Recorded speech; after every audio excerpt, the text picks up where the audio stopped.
Welcome to First Reading, the Old Testament lectionary podcast for anyone interested in the Bible. Hey, that's me. Oh, you too? Weird, Yeah. Me too. Well, we've come to the right place. I'm Reverend Dr. Rachel Wren, Assistant Professor of Biblical Studies at Trinity Lutheran Seminary at Capital University. And I'm Dr. Tim McNinch, Assistant Professor of Hebrew Bible at Christian Theological Seminary.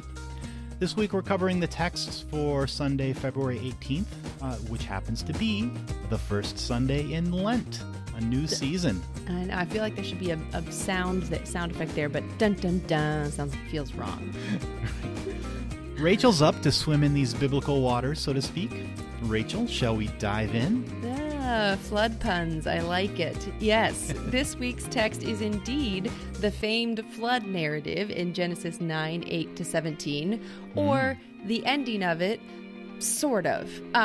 This is like the Disney ending of the Noah story. In case any of you are unfamiliar with the Noah narrative, this is the story of when God gets really disgusted with humankind and is early enough in the relationship with humanity that thinks, hey, maybe if I just kind of rub it all out, like take a giant eraser and start over again, this time it'll go better. And so that's exactly what God does. God picks one little family to start from because it's like sourdough starter, right? It's always easier when you got a little starter to work with. Noah the sourdough starter. Noah the sourdough starter.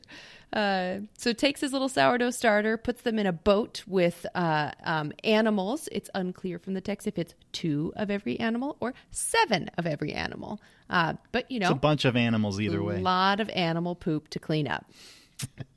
God sends rains upon the earth. It kills everything that lived and breathed upon the earth until finally the floodwaters receded and Noah and his family and the animals exit the ark. And then we have this moment, or at least we have this part of the moment. Because again, this is like, let's zero in on the Disney part and leave out the confusing stuff that came right before, which sounds very Levitical, and the yucky stuff that comes right afterwards. You summarized the story a little tongue-in-cheek, right? But it's worth noting that this is a disturbing story. Yeah, right. Yeah. Yeah, that's a pitfall that we're going to get to towards the end of the text. What's so funny about that, though, Tim, is it never even occurred to me until I got to seminary as a seminary student. And one of my professors said, how in the world did this become a beloved children's story? And I was like, oh, I don't know. So anyway, folks, yeah, it's a doozy. Now, this pericope in particular is where God establishes the very first divine covenant. So, Tim, real quick, like, what are the main ones in the Hebrew Bible that you can think of? There's this guy, right? Yeah, so Noah, then Abraham, and David, and Jesus. Yeah, and then, of course, all of Israel at Sinai, right, too? There's that one, too, yeah. There's that one.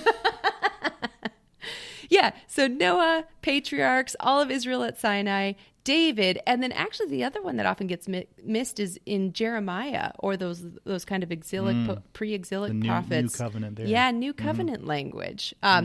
There's some other minor ones. It was kind of fun to like dive into this a little bit, including one with a guy named Phineas in Numbers 25, where God establishes an everlasting priesthood in Phineas's line. I don't know why we don't have a day celebrating that covenant. I mean, come on, friends. Titillating. Right. But this one is the first one. The word in Hebrew is, of course, brit, and it shows up at these moments in a particular way when God is creating a covenant, creating an agreement with a certain group of people. And as we stated already, they're usually at pretty big ticket moments. Like a covenant isn't something just like, hey, I'll pay for this now and you pay me back later. Let's make a covenant on it. When it comes to a divine covenant, it's at a really hot spot moment in humanity's reality, and perhaps nowhere more evident than here in Noah when all of humanity's at stake. Yeah, I mean, like you said, there's only a handful of these that come up in the Bible. And this one is particularly odd, I guess, in that it's not given to Israel. No, well, Israel doesn't exist yet, so that could be part of it. But this one is for all of humanity. So the first move that God makes to be in relationship with humanity, well, after killing off most of humanity, but to be in relationship with humanity is to make a covenant. So it is interesting that at the very beginning of Israel's story, God's attention is not focused upon the holy people, but upon all of humanity. Can you say a little more about the literary context that we find this in? Yeah. So if we back up a little bit, we get a really important point of literary context, which helps us, I think, access the significance of this text in a preachable way. So jump back, if you're following along in your Bible, to Genesis 8, verse 13. Genesis 8, verse 13 is when stuff starts to happen. Noah has sent out a raven first, and nothing comes back. So the waters have not subsided from the earth. He sends out a dove next, but the dove comes back and can't find anywhere to sit down outside because, again, waters haven't receded yet.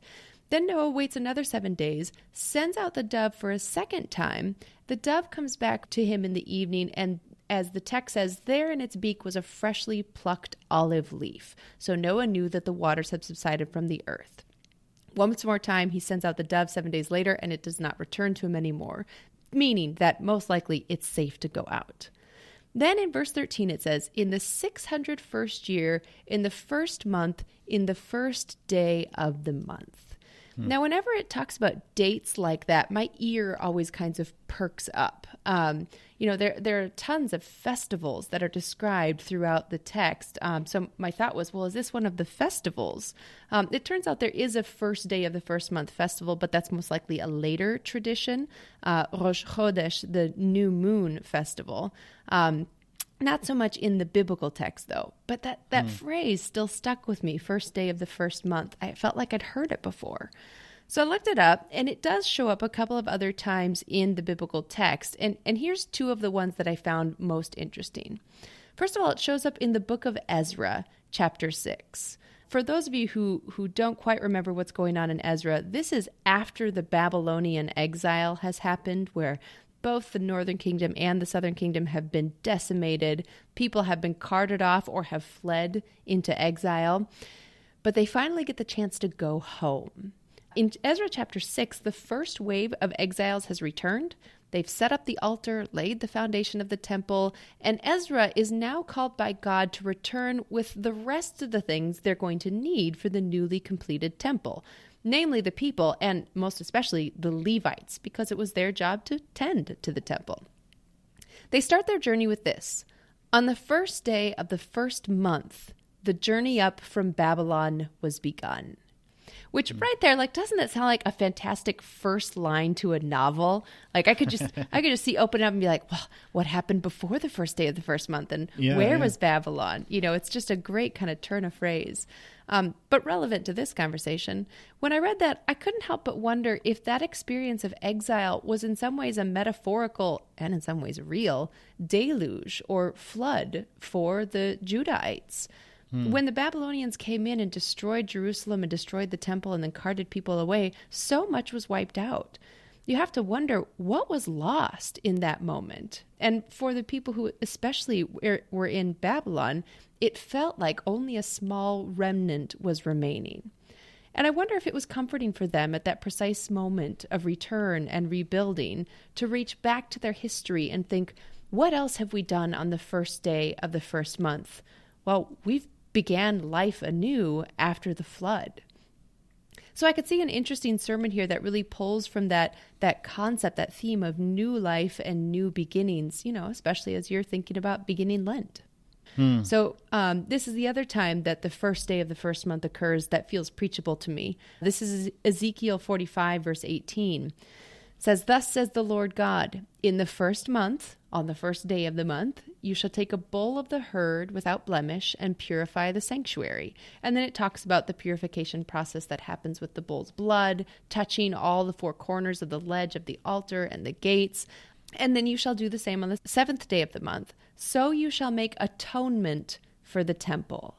And it's just a really interesting concept of atonement. I spent some work in Leviticus a couple of months back, and I really wrestled with this concept of atonement because Things like houses. The priest says is to make atonement for houses. And I was like, well, how can a house sin and then make atonement for what it has done? And I really wrestled with this word. And I think what I came to in Hebrew is it has almost less to do with atonement as it's come to mean in our time, and has more to do with this concept of recovery or restoration.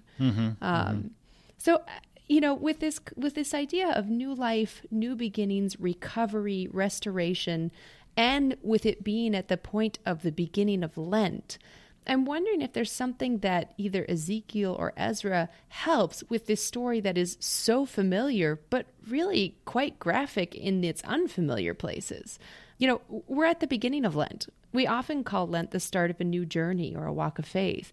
And as we begin that walk in the company of these ancient covenants, I wonder what it might be like to hear a sermon deeply connected to these concepts of new life, new beginnings, atonement, or recovery. Yeah, I think the theme of newness really comes out in this text quite a bit. And even back in the flood story, the other sort of tidbit there is, the waters came for 40 days and 40 nights. Yeah. There are these 40s that show up in the Hebrew Bible that are often points of transition, right? And on the other side of a 40 is newness. Yeah. I do think, we've already hinted towards one of the big problems or preaching pitfalls that you want to be aware of. Before I get to that, just a quick thing. If you are going to talk about covenants, folks, don't talk about these Hebrew Bible covenants as if they've fallen away or become obsolete in light of Jesus. That's supersessionism, and that's something that nobody wants to do. Remember that it's in Jeremiah where new covenant language is first brought up, and that just because the Sinai covenant happened, it didn't take the place of the Noah covenant or the Abraham covenant. So there's lots of room at the table for all of these covenants to be. Yeah. That preaches well in my Presbyterian context where we have a book of confessions where it's not that, sort of new confessions take the place of the old ones, but they sort of stack up together. Yeah. And they all work together for guidance and blessing and all that kind of stuff. So that seems to be the case with these biblical covenants as well. It's not that new covenants supersede and make old ones obsolete. Yeah. It's that they all come as a gift of God's grace, and they stack up together. Yeah, think of it as a choir versus rotating soloists who are trying to shove each other off the stage. Right. I think the last pitfall I would talk about is just folks to be aware of and try to wrestle with the fact that this is not, in fact, a kid's story. Just before our pericope, God grants the ability for humans to kill and eat animals. That doesn't happen in the Bible up until this point. Humans are given every green thing for food. And no, that doesn't mean frogs and reptiles. It means the leafy stuff. I never thought about it that way. You're welcome. It's only after this horrible moment of slaughter that humans are allowed to do the same. The other thing is that just after our pericope, the horrible reality of the situation catches up to Noah. His first act after sacrificing to God and receiving the covenant is to plant a vineyard, drink until he's numb both to pain and the world, and fall over half naked and passed out in his tent.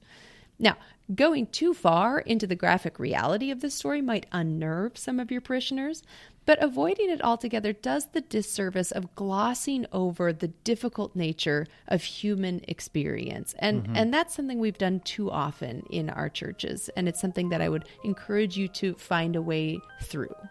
Yeah, this story is a fresh start, but it's not a happily ever after. Yeah, that's a great way to put it. Well, I think that gives us a lot of places to go with this Genesis 9 story. So thanks for giving us some tips there, Rachel. You're welcome. And thanks to all of you for listening. First Reading is produced by Rachel and me, along with our fantastic colleagues, Rosie and Paul. You can learn all about the podcast and find back episodes at our website, firstreadingpodcast.com. If you found these conversations helpful, would you consider donating to support our work? You can access links to give one-time gifts or set up regular contributions over on the website. You can also find us on Facebook, Spotify, and probably some other places too. Until next time, I'm Tim McNinch. And I'm Rachel Wren. Happy preaching.